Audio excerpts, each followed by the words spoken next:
Hello. അപ്പോൾ ഇന്ന് നിങ്ങളെ പരിചയപ്പെടുത്താൻ പോകുന്നത് ആൻഡമാൻ നിക്കോബാർ ഐലൻഡിലെ ഹബ്ബ് എന്ന് പറയുന്നൊരു റെസ്റ്റോറൻറ്റിനെ കുറിച്ചാണ്. ഞാനും എൻ്റെ മോനും അവധി ദിവസമായിരുന്നു, എനിക്ക് അവധിയായിരുന്നു. അപ്പോൾ ഞാനും അവനും കൂടെ കറങ്ങാൻ പോയതാണ്. അപ്പോൾ ഞങ്ങൾക്ക് ആദ്യമായിട്ട് കുടിച്ചതൊരു മാംഗോ ഷേക്കാണ് കേട്ടോ.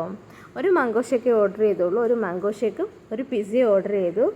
അപ്പോൾ അത് ഞാനും മോനും കൂടെ മാംഗോ ഷേക്ക് കുടിച്ചു. മാംഗോ ഷേക്ക് കുടിച്ചു കഴിഞ്ഞപ്പോഴത്തേനും പിസ്സ വരുന്നു. അങ്ങനെ പിസ്സ ഞാനും മോനും കൂടി ഇരുന്ന് കഴിച്ചു. പിസ്സ ചിക്കൻ പിസ്സ ആയിരുന്നു. നല്ല ടേസ്റ്റി ആയിട്ടുള്ളൊരു പിസ്സ ആയിരുന്നു കേട്ടോ. ഞാനും മോനും കൂടി ഇരുന്ന് ആ പിസ്സ മുഴുവനും തിന്ന് തീർത്തു. കൂടെ അപ്പോൾ കഴിച്ച് കഴിഞ്ഞപ്പോൾ അവൻ പറഞ്ഞു, അമ്മ എനിക്കൊരു നൂഡിൽസ് വേണമെന്ന്. അപ്പോൾ ഞങ്ങളൊരു നൂഡിൽസും കൂടെ ഓർഡർ ചെയ്തു. നൂഡിൽസ് ഞങ്ങളപ്പോൾ കഴിച്ചില്ല, വീട്ടിൽ കൊണ്ടുപോയിട്ട് കഴിക്കാമെന്ന് വിചാരിച്ചു. അപ്പോൾ അവിടെ നല്ലപോലെ ഞങ്ങൾ എൻജോയ് ചെയ്തു കേട്ടോ. നല്ല വൈബായിരുന്നു അവിടെ. നല്ല ഫാമിലി ആയിട്ട് നമുക്ക് എൻജോയ് ചെയ്യാൻ പറ്റിയൊരു സ്ഥലമാണ്. പിന്നെ നമുക്ക് ഫങ്ഷൻസ് എന്തെങ്കിലും വെക്കണമെങ്കിൽ അവിടെ വെക്കാം. നല്ല സ്പേസും ഉണ്ട്, സ്പേസും കാര്യങ്ങളും അവിടുത്തെ സർവീസ് എല്ലാം നല്ലതാണ്. പിന്നെ ഒരു നൂഡിൽസ് വാങ്ങിച്ചെന്ന് പറഞ്ഞത് ഇച്ചിരി സ്പൈസി ആയിരുന്നു.